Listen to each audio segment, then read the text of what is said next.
Eu trago aí um mapa, né, isso do lado esquerdo. A gente vê que a gente tem o Baixo Egito e o Alto Egito. A gente vê o mar Mediterrâneo lá em cima e a gente vê tudo isso aqui é o continente africano, ok? O Baixo Egito foi o delta do Nilo ao norte de Mênfis, onde o rio se dividia em vários braços. Vocês estão observando aí o Baixo, que no caso ele fica lá em cima, ó. Estão observando perto do mar Mediterrâneo. O Alto Egito era a estreita faixa de terra que com cerca de 900 quilômetros de extensão começava em Assunção e termina em Mênfis, que no caso vai ser de baixo para cima. Estão observando isso aí? Vamos lá. A longa história do Egito Antigo, da monarquia egípcia, é geralmente dividida em 3 fases. O Antigo Império, Médio Império e Novo Império. E nessa aula a gente vai ver as características de cada período desse. Vamos lá? Eu trago para a gente a imagem, das pirâmides.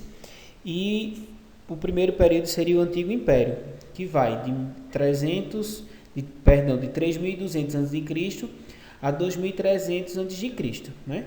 Era a Era das Pirâmides, onde foi a época da construção das pirâmides na margem esquerda do Nilo. Então a gente começa como uma característica principal do Egito Antigo a construção das pirâmides, que é um monumento, que é uma característica bastante forte quando a gente lembra do Egito Antigo. O Médio Império, que foi de 2.300 a.C. a 1.580 a.C., fase de grandes conquistas territoriais, especialmente nas terras de Núbia, o atual Sudão. Aí eu trago aí essa imagem de uma guerra, né? Estão observando aí? Já o Novo Império, que foi de 1.580 a.C. a 525 a.C., última fase do Império marcada pelas conquistas territoriais, que hoje seria a Palestina e a Síria. Ao longo desses 3 períodos, o Egito atingiu seu apogeu, mas a partir do século 7 a.C. foi invadido por vários povos e perdeu seu esplendor. Então, ao mesmo tempo que o Egito ele vai ter essa ascensão, esse desenvolvimento dessa sociedade, a partir do século 7 ele não aguenta, permanecer esse apogeu, ele não consegue sustentar essa civilização e ele começa a ser invadido por vários povos. E uma das características que a gente pode pensar era por causa da amplitude, quer dizer, ele era muito grande, então ficava bem mais difícil de controlar um império dessa maneira. Aí eu trago para vocês essa pirâmide, essa imagem, que era como era organizada a sociedade no Egito Antigo. A gente vê a pirâmide. No topo, em cima, a gente tinha o faraó. O faraó, como a gente viu, era uma divindade até mesmo mandado pelos deuses. Abaixo do faraó tinha seus familiares, depois vinham os sacerdotes e a nobreza, os escribas, que era quem sabia ler, quem detinha esse conhecimento, depois veio o militar e o coletor de impostos, quer dizer, que fazia parte dessa organização, e por último, na base, a gente tinha os camponeses e os escravos, que trabalhavam para sustentar todo o resto dessa pirâmide. Eu trago outra imagem aqui para vocês. Em cima, como eu falei, o faraó, representante de Deus no Egito, dos deuses.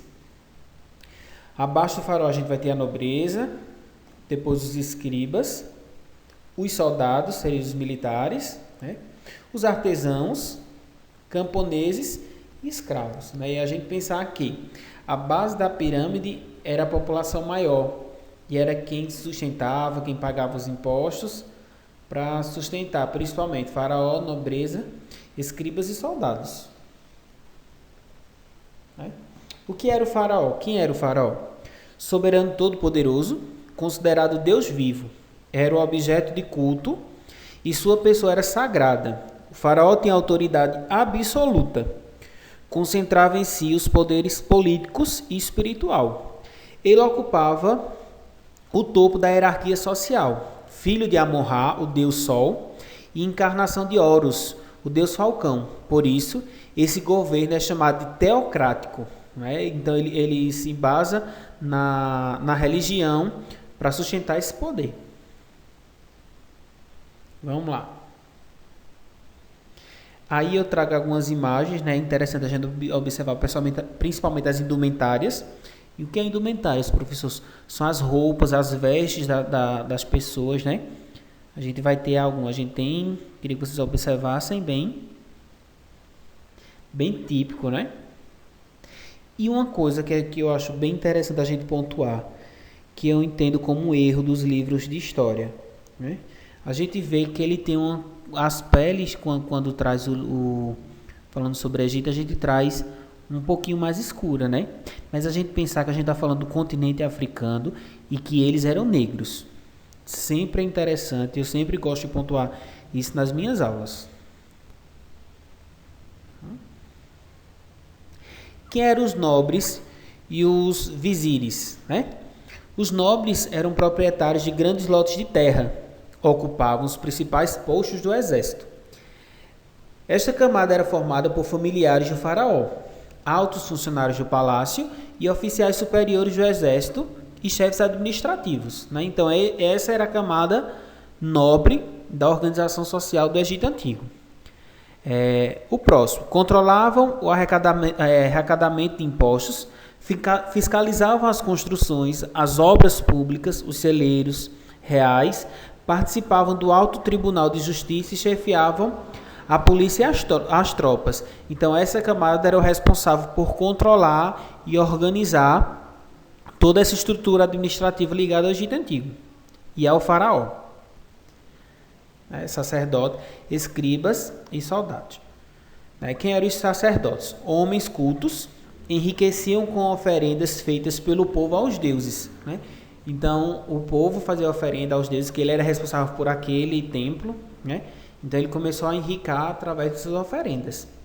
Escribas encarregavam-se de cobrança de impostos, da organização das escritas das leis, decretos e da fiscalização da atividade econômica em geral. Então, era uma camada social que tinha bastante conhecimento, principalmente na leitura, e na escrita aí. Soldados viviam dos produtos dados em pagamentos pelos serviços e dos saques realizados durante as guerras. Então, eles eram pagos pelos serviços que prestavam ao faraó e que tudo que eles encontrassem, então que eles destruíssem através das guerras, das conquistas de terra, eles poderiam ficar para eles. Eles podiam possuir, tomar posse daquela terra conquistada. A gente tem agora os artesãos, Trabalhavam como pedreiros, carpinteiros, desenhistas, escultores, pintores, tecelões, ourives e etc. Eles exerciam suas atividades nas grandes obras públicas, recebendo em troca apenas alimento. Então, eles não tinham acesso a ouro, principalmente. Os camponeses, quem eram os camponeses? Compunham a maior parte da população. Trabalhavam nas propriedades do faraó e dos seus sacerdotes. E quem eram os escravos? Originários das dívidas e das guerras, faziam os serviços domésticos ou trabalhavam nas pedreiras e nas minas. Quer dizer, os escravos era quem não podia pagar os impostos, ficava com a dívida com o faraó, se tornava escravo, e pessoas que o faraó, o seu exército, dominava. Então, virava escravo. Se o faraó ele destruísse uma aldeia, aquele povo poderia se tornar escravo dele e trabalhava diretamente para isso. Para ele. Eu trago aí mais uma imagem, Na sociedade egípcia, a base da economia era a agricultura, Cultivavam principalmente trigo, cevada, frutas, legumes, linho e algodão. E principalmente por causa do rio Nilo. Como a gente viu, o rio Nilo era uma dádiva do Egito. Então, graças ao Nilo, era que essa agricultura era forte economicamente no Egito Antigo. A escrita. No século 7 a.C., a demótica tornou-se o estilo de escrita predominantemente, substituindo a hierática. Em 1822, após a descoberta da pedra de Rosetta e anos de pesquisa de Thomas e Jean, os hieroglíficos foram quase totalmente decifrados. A pedra de Roseta foi escrita de 3 formas, em hieroglíficos formais, hierática e em grego. Aí a gente traz aí a Roseta, né, que seria a escrita hieroglífica, né, datada de 3.200 a.C. Né? O que era a escrita egípcia? A primeira forma de escrita egípcia foi a hieroglífica. Esta forma de grafia se representava, além das letras, ideias e sons. A escrita hierática é um tipo de escrita hieroglífica, porém simplificada, quer dizer, mais simples de decifrar. Né? Já a escrita demótica é um tipo de escrita hieroglífica, porém popular. Então a gente observa que essas 3 formas de escrita diferentes é de como as pessoas iam ter acesso. Né? Então é a gente pensar que os escravos e artesãos iriam ter acesso à escrita demótica. Eles não iam entender hierática e hieroglífica. Hieroglífica a gente pode pensar que só apenas os nobres, os escribas e a família do faraó era que ia entender. Né? E já era uma forma da população, lá os artesãos, os escravos não ter acesso a esse tipo de conhecimento. Aí eu trago aqui para vocês a imagem aí, né, do alfabeto e esses símbolos, né, para a construção dessa fala, dessa narrativa, através da escrita, né, egípcia. E eu trago aí para a gente encerrar a aula de hoje um ditado egípcio que diz assim: aqueles que tinham alguma vergonha estão mortos. Então, a gente não pode ter vergonha na vida. Então, estou aqui no privado, qualquer dúvida, pergunte, mande aí a atividade. Sempre manda no privado, mandando o nome completo e a turma para ficar mais fácil. Um abraço para vocês e até mais.